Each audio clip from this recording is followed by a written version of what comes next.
ఉదయగిరి నియోజకవర్గంలో ఉన్న 8 మండలాల్లో కొండాపురం మండలం ఒకటి. కొండాపురం మండలంలో 1918లో బ్రిటిషర్స్ కాలం నాడు 2500 ఎకరాలతో ఒక ఫాము ఏర్పాటు చేయడం జరిగింది అధ్యక్ష. అప్పట్లోనే దాంట్లో 1985లో కాంపోజిట్ లైఫ్ స్టాక్ ఫామ్ ఒకటి అందులో ఏర్పాటు చేసి ప్రఖ్యాతమైన జొడిపి బ్రీడ్, నెల్లూరు జొడిపి బ్రీడు దాదాపుగా ఇప్పుడు 968 నెంబర్లు అక్కడ షీప్స్ అక్కడ ఉన్నాయి. అలాగే ఒంగోలు క్యాటిల్ 368 నెంబర్స్ ఉన్నాయి. రీజన్ ఇవన్నీ చెప్పడం అధ్యక్ష, నేను ఆ ఫామ్ ప్రాధాన్యత గురించి చెప్పడం జరుగుతోంది. అలాగే మనకు 2015లో మాజీ ఉపరాష్ట్రపతి అలాగే 2 టైమ్స్ ఎమ్మెల్యేగా చేసిన వెంకయ్యనాయుడు గారు కాన్స్టిట్యున్సీ అధ్యక్ష, అది మొదట్లో ఆయన 2015లో ఇది ఎన్కేబీసీ నేషనల్ కామధేను బ్రీడింగ్ సెంటర్ని స్టార్ట్ చేయడం జరిగింది. 2 బ్రీడింగ్ సెంటర్లు ఉన్నాయి అధ్యక్ష ఇండియా మొత్తం మీద. ఇది రెండోది. ఒకటి మధ్యప్రదేశ్లో ఉంది, ఒకటి ఇక్కడ ఉంది మనకు. ఇందులో దాదాపుగా black cattle 5 breeds, white cattle 14 breeds మనం ప్రొటెక్ట్ చేయడం జరుగుతూ ఉంది. టోటల్గా దాదాపుగా 420 పైన బ్రీడ్స్ నెంబర్స్ ని మనం ఇక్కడ ప్రొటెక్ట్ చేసి ఉంచడం జరుగుతూ ఉంది.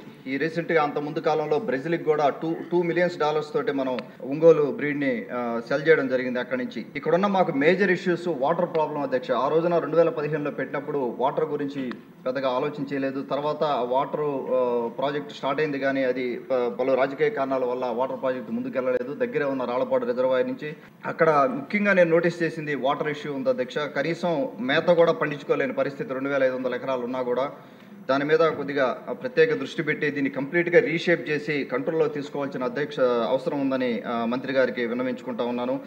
అలాగే స్టాఫ్ స్కేర్సిటీ కానీ ఒక రెవెన్యూ మోడల్ బిల్డ్ చేసుకోవచ్చు అధ్యక్ష. అక్కడ P3 మోడల్ కానీ P4 మోడల్లో కానీ మనం 2500 ఎకరాల్లో ఇంత కెపాసిటీ ఉన్న దాంట్లో బిల్డ్ చేసుకొని, అలాగే ఒక వెటర్నరీ కాలేజీ కానీ అక్కడ కానీ పెట్టగలిగితే మనం దానికి సరైన సూటబుల్, ఈ 5 జిల్లాల్లో వెటర్నరీ కాలేజీ లేదు కాబట్టి సూటబుల్ ప్లేస్ కింద ఉంటుంది అధ్యక్ష. దాని గురించి మంత్రి గారికి విన్నవించుకుంటా ఉన్నాను.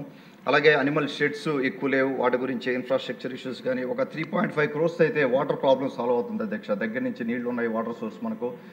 అది కానీ తెచ్చుకోగలిగితే చాలా ఇబ్బందులు తీరిపోతాయి అక్కడ. దయచేసి మంత్రి గారికి విన్నవించేది ఒకసారి ఆలోచన చేసి, ఉదయగిరి నియోజకవర్గానికి కూడా ఎంతో ఎంప్లాయ్మెంట్ ఇచ్చిన వారు అవుతారు. దాని గురించి ప్రత్యేకంగా దృష్టి పెట్టమని మనం చేసుకుంటాం. ఏదైతే ఈ 215 ఎకరాల కామధేను 2500 ఎకరాలు ఈ కామధేను బ్రీడింగ్ సెంటర్ ఉందో, ఇది చాలా రోజుల నుంచి ఉంది అధ్యక్ష. అక్కడ ప్లేస్ ఉంది కాబట్టి మెడికల్ కాలేజ్ ఒకటి, పశువైద్య కాలేజ్ ఒకటి కావాలని చెప్పి అడిగారు సభ్యులు. అయితే ఇప్పుడు రాష్ట్రంలో 4 పశువైద్య కళాశాలలు ఉన్నాయి అధ్యక్ష.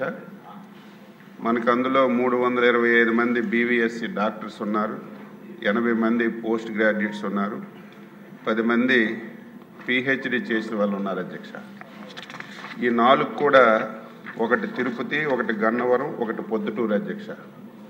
రాష్ట్ర విభజన తరువాత 2019 మన ముఖ్యమంత్రి చంద్రబాబు నాయుడు గారు విజయనగరం జిల్లా గరివిడిలో ఒక పశు వైద్య కళాశాల మంజూరు చేస్తామని చెప్పి హామీ ఇచ్చి వెంటనే పశు వైద్య కళాశాల మంజూరు చేశారు అధ్యక్ష. ఎప్పుడైతే రాష్ట్ర ప్రభుత్వం పశు వైద్య కళాశాల మంజూరు చేస్తుందో, ఇది మనకి VCI veterinary council of India వాళ్ళు రికగ్నైజ్ చేసి వాళ్ళు కొన్ని సీట్స్ కానీ ఫండ్స్ కానీ ఇవ్వాలి అధ్యక్ష. 2019లో గరివిడిలో మనం ఈ కాలేజ్ పెడితే ఈరోజు వరకు రికగ్నేషన్ ఇవ్వలేదు అధ్యక్ష. నేను బాధ్యతలు తీసుకున్న తర్వాత ఇంతవరకు రికగ్నేషన్ రాకపోవడం ఏంటని చెప్పి పరిశీలన చేస్తే కనీసం రికగ్నేషన్ ఇమ్మని చెప్పి కూడా అడిగిన సందర్భం లేదు అధ్యక్ష. ఇప్పుడు అక్కడ విద్యార్థులు రిలీవ్ అయిపోయారు.